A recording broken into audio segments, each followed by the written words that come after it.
लेकिन मैं कैसे जाऊं? घर में खाने को नहीं, कुछ नहीं, मांगता हूं नहीं किसी से। इसलिए मुझे जब कृष्ण से मिलना होता है ना, आंख बंद करता हूं और मिलकर वापस चला आता।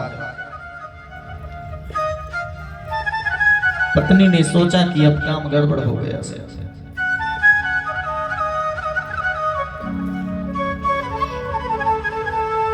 मेरे पति कृष्ण के पास जाएंगे नहीं, और जब तक जाएंगे नहीं तब तक कुछ उद्धार होगा नहीं। क्यों? क्योंकि सुशीला को चाहिए था धन।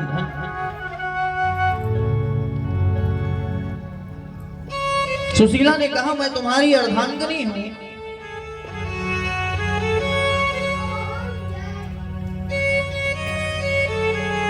मैं तुम्हारी अर्धांगिनी हूं। पति कितने भी भक्ति करे, उसमें पत्नी को जरूर मिलता है सज्जनों। एक बार शरीर से चले जाओ कृष्ण से मिलने।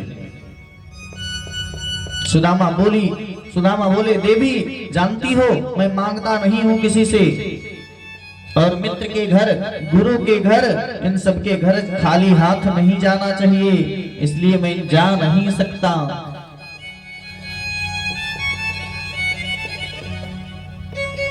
पत्नी से रहा नहीं गया और बड़ा साहस करके बोली, यदि श्री कृष्ण प्रसन्न हो गए आपके ऊपर ना, तो बहुत सा धन देंगे। इस बात को सुनकर सुदामा एकदम गंभीर हो गए और बोले, देवी अब तो चला जाता, लेकिन अब बिल्कुल नहीं जाऊंगा। क्यों? क्योंकि तुम्हें धन की इच्छा है और मुझे धन नहीं चाहिए।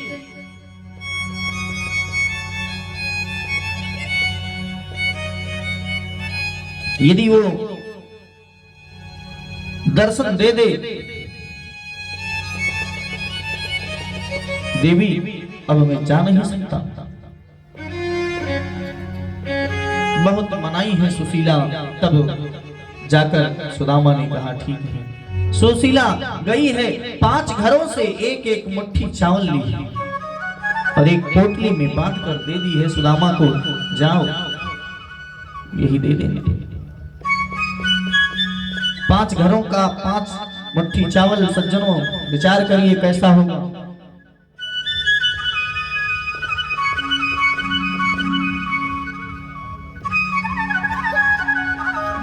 सुदामा जी चले।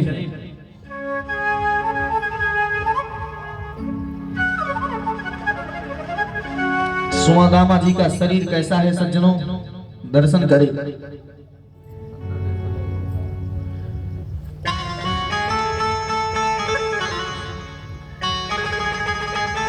दर्शन करें।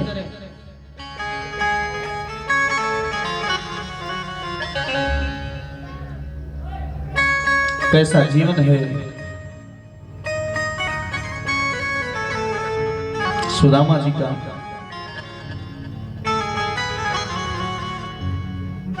20 जगह से धोती फटी है, सिर पर ढकने को वस्त्र नहीं है, फूटा सा एक लोटा है, टूटी सी छड़ी है, उधड़ी सी रस्सी है, पैरों की बिवाइयां फटी हैं। मोटे इतने हैं सज्जनों की एक एक हड्डी दिखाई दे रही है।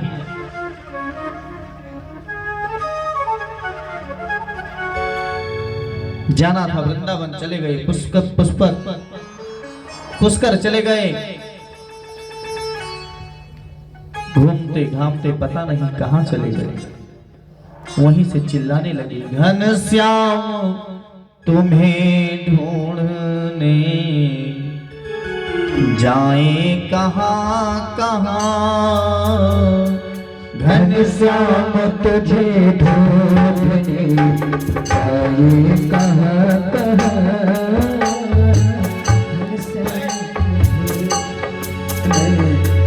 घनश्याम तुझे ढूंढने जाए कहां कहां, घनश्याम तुझे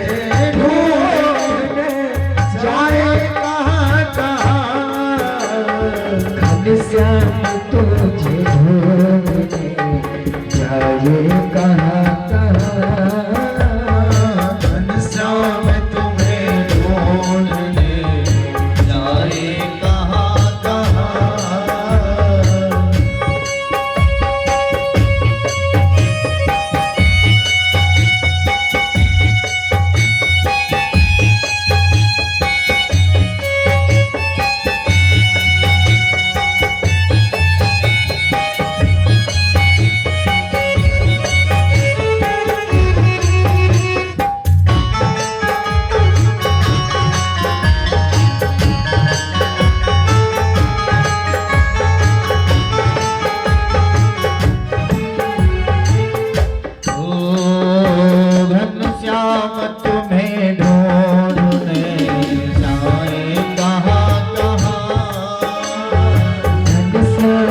तुम्हें ढूंढने जाए कहाँ कहाँ। अपने विरह की याद दिलाए कहाँ कहाँ। वो अपनी विरह की याद दिलाए कहाँ कहाँ। घनश्याम तुम्हें ढूंढने जाए कहाँ।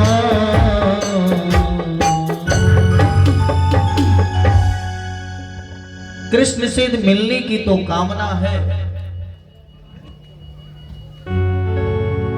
दिव्य अभिलाषा भी है। सुदामा जी, भूख लगती है, प्यास लगती है, जिंदगी अब उदास लगती है। कैसे आऊं मैं द्वारिका तेरी, आस भी अब निराश लगती है। कैसे आऊं गोविंद,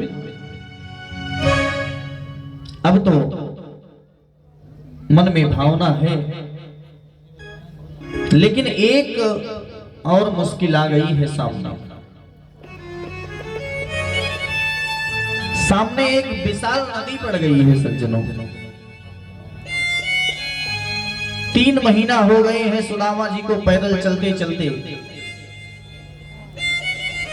विवाहियां फट गई हैं, शरीर सूख गया है, पर नदी को पार कैसे करने अब।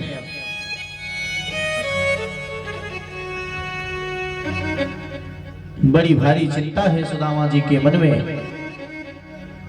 किनारे बैठ गए, अब नदी पार नहीं हो सकती। एक केवट आ गया और बोला, अरे भाई कोई जाने वाला है? सुदामा जी बोले, हाँ भैया हम जाएंगे, तुम पार लगा दोगे? बोला आइए। जैसे ही सुदामा नौका में बैठने लगे तो केवट ने पूछा, कुछ है भी कि ऐसे? उतरवाई तो देना पड़ेगा। सुदामा जी ने कहा, भैया ऐसे पार लगाना है तो लगा दो, मेरे पास पैसा नहीं है। अच्छा आइए, आप जैसे संत तो बिना पैसे के भी चल सकते हैं। मैं स्पष्ट कर दूं जरा सज्जनों, यह केवट कोई और नहीं है, यह केवट मेरे गोविंद ही बनकर आ गए हैं। सुदामा के भोलेपन से पूछ लिया, क्यों भैया केवट जी, हमें क्यों देख रहे हो बार बार? केवट ने कहा, पंडित जी बुरा नहीं मानना, कहां जा रहे हैं? बोले द्वारिकापुरी जा रहे हैं, कृष्ण से मिलने जा रहे हैं, मेरे बचपन के सखा हैं, उनके दर्शन करने जा रहे हैं। केवट बोला, आपके मित्र हैं द्वारिका ना? रहने दो महाराज, क्या बता रहे हो? सुदामा जी ने कहा, मित्र ही नहीं मेरे लंगोटिया यार भी हैं कृष्ण। धीरे धीरे नदी को पार किया है।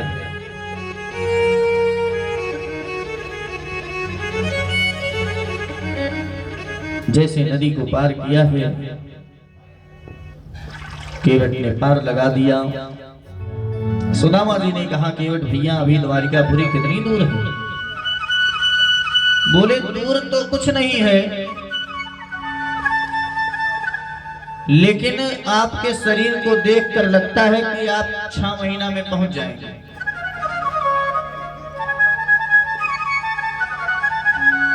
अब तो आज मेरे सुदामा वहीं लेट गए और कह दिया, गोविंद तुम्हारी गरज पड़े तो आके ले चलो, अब हमसे नहीं चला जाएगा।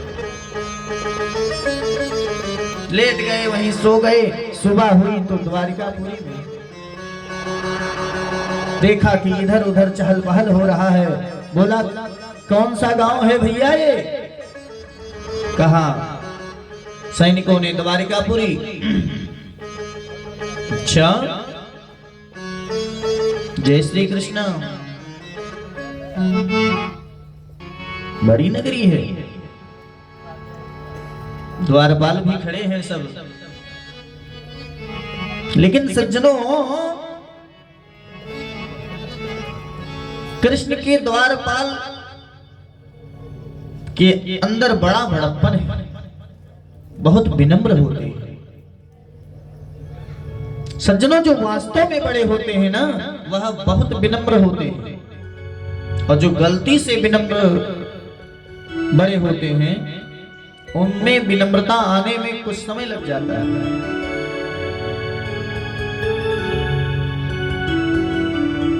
कृष्ण के द्वारपाल खड़े हैं, जय और विजय।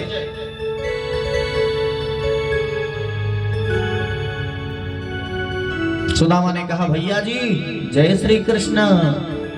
द्वारपालों ने कहा जय श्री कृष्ण। सुदामा ने पूछा ये कौन सी नगरी है? कहा यहाँ हमारे कृष्णचंद्र महाराज की द्वारिकापुरी है। ओहो, अब तो द्वारिका आ गया।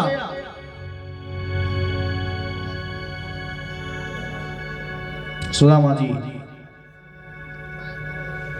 के चरण में जूते नहीं, धोती 20 जगह से फटी है।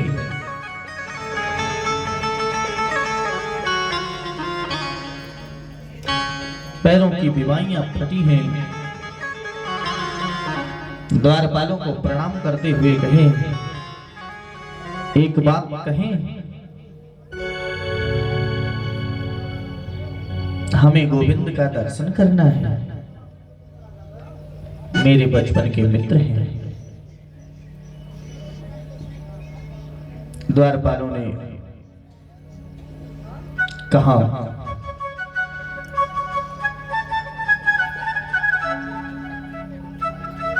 भैया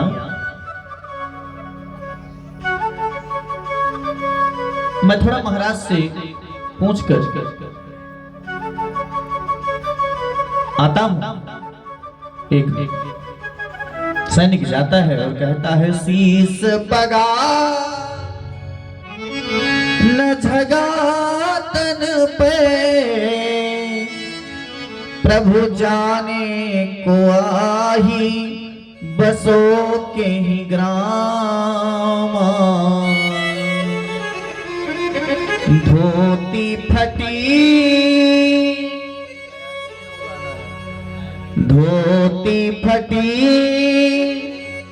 सिलटी दुपटी अरु पाय पासन की नहीं सामा। द्वार खड़ो द्विज दुर्बल एक, रहो चकिसो वसुधा अहिरामा। पूछत दीन दयाल को धाम, बतावत आपन नाम सुदामा। बतावत आपन नाम सुदामा। देखो देखो ये गरीबी कहा, कृष्ण के दर ये फरियाद लेके मेरे बचपन का यार है मेरा प्यार,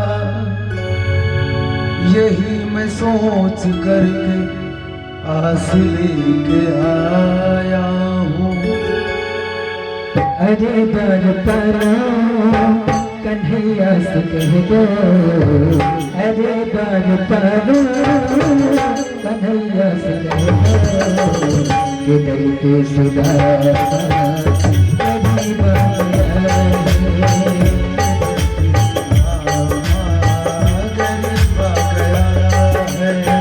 अरे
खुशी का सवाल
सुंदर द्वारपालों ने बताया जाकर तत्काल भगवान वैसे ही चल दिए, आते हैं सुदामा जी को तत्काल उठा लेते हैं अपने गोद में और धीरे धीरे लेकर आते हैं सबसे उच्च स्थान पर। आज सुदामा को बैठाया है गोविंद ने और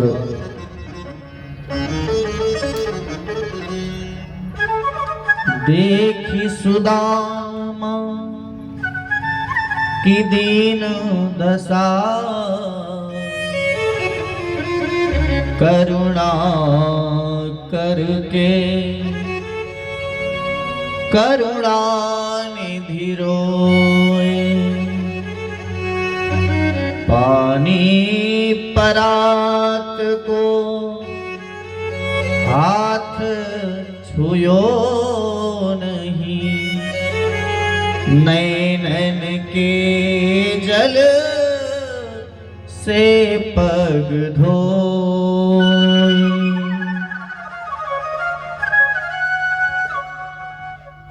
सुदामा जी को देखकर इतने करुणाद्री हो गए। सुखदेव जी कहते हैं परीक्षित, सुदामा जी जोर जोर से रोने लगे, आंसुओं के अंदर भी पी गए हैं सुदामा जी। सुदामा ने सोचा मैं कदाचित अगर रो दिया ना तो ये समझेंगे कुछ मांगने आया है। गरीब ब्राह्मण सुदामा को लेकर धीरे धीरे प्रभु आए। प्रभु की करुणा को देखकर उद्धव जी गदगद हो गए। भगवान के प्रेम को देखकर उनके पौत्रादि भी गदगद हो गए। सुंदर पूजन किया है मेरे गोविंद ने सुदामा का। विप्र प्रसादात् धरणी धरोहम्, विप्र प्रसादात् कमलावरोहम्। सुंदर पूजन किया है। पूजन से निवृत्त होकर चरणों को धोकर पूरे घर में छिड़का है गोविंद ने। आचार्य सुखदेव मुनि कहते हैं राजन, श्री कृष्ण ने सुदामा जी का जो अद्भुत स्वागत किया, ये स्वागत किसी दरिद्र का नहीं होता, किसी भिखमंगे का नहीं है। स्वागत है सुदामा के जीवन के त्याग का। यदि त्याग ना होता तो इतना स्वागत गोविंद कैसे करते। रुक्मणी जी पंखा झल रही हैं, मन में विचार करने लगा, लगी हैं, कितना अद्भुत संत है। पूर्व जन्म में बड़ा ही सत्कर्म किए होंगे सुदामा। कि मने न कृतम पुण्य बधूते न विसृणा श्रियाहीनेन लोकेस्मिन् गतिर्तेनाधमेन च। धूप दीप नैवेद्य से पूजन किया है, स्वागत किया है सुदामा का। भगवान की सब पंक्तियां आकर बैठ गई हैं, पुत्र पौत्र आदि बैठ गए हैं। गोविंद ने पूछा, सुदामा जी कैसे हैं आप? सुदामा जी ने जवाब दिया, गोपाल मेरे समान सुखी इस संसार में दूसरा कोई नहीं हो सकता। बहुत खुश हूं। इतने में हुआ क्या, 56 प्रकार के व्यंजन बन के आ गए। आज राजसभा में छुट्टी कर दिए हैं प्रभु। 56 प्रकार के व्यंजन जैसे बनकर आए सज्जनों। प्रभु ने कहा, भोग लगाओ सुदामा जी। ऐसा नहीं है सुदामा की देखकर तत्काल टूट पड़ा हो। सुदामा जी ने कहा, लाला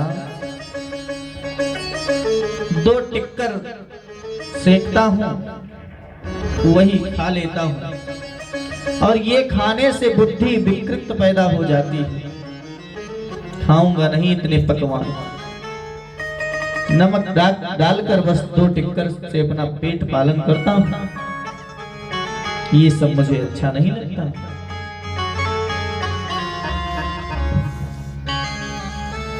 कन्हैया ने कहा, नहीं आज संग संग भोजन करेंगे।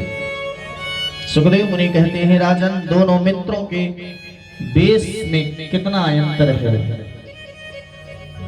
कहां एक द्वारिकाधीश और कहां एक जिसकी धोती भी 20 जगह से फटी है।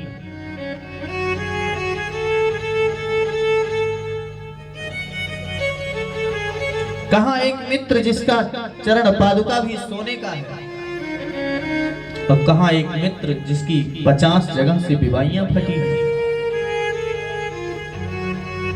मेरे बचपन के मित्र हैं, आंखें नम हो जाती हैं, करुणा आ जाती है।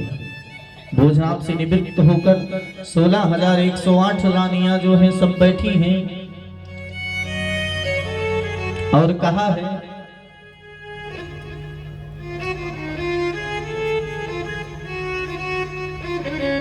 सारी रानियां बैठी हैं।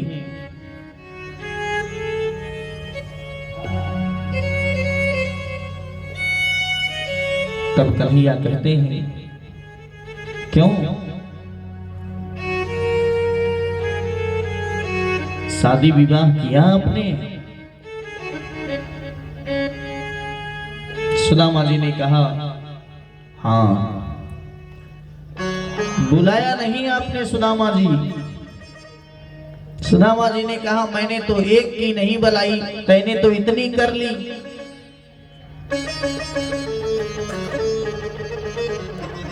अच्छा भाभी जी कैसी हैं?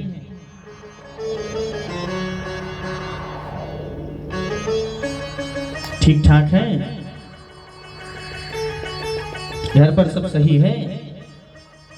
सुदामा जी बोले, लाला आपकी कृपा से सब अच्छा है।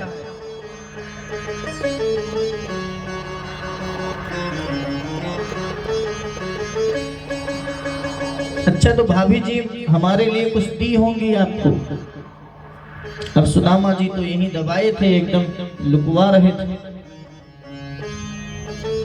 पता नहीं कैसे द्वारिका में आप खींच लेते हैं, देखते हैं तो 5 मुट्ठी चावल था उसमें।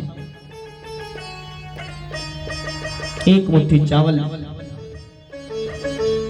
भगवान लेते हैं और खाते हैं और कहते हैं, सुदल लोक का जितना राज्य है मैं सब सुदामा को भेंट करता हूं।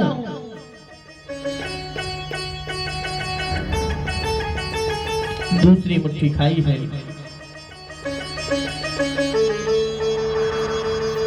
और कहते हैं इस पृथ्वी का सर्वस्व मैं सुदामा को दान करता हूं। जैसे तीसरी मुट्ठी खाने लगते हैं, रुक्मणी जी हाथ पकड़ लेती हैं, कहती हैं केशव मत खाओ, नुकसान करेगा। सुदामा जी अब कहते हैं कि लाला दर्शन हो गयो, अब चलो, बहुत दिन हो गए। गोविंद ने कहा हाँ ठीक है।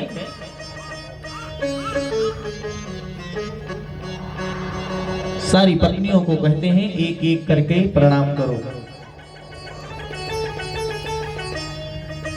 सारी पत्नियां एक एक प्रणाम करती हैं और सुदामा जी आशीर्वाद देते हैं। संसार के प्राण या धारे हो तुम, श्री कृष्ण तुम्हारी जय होवे।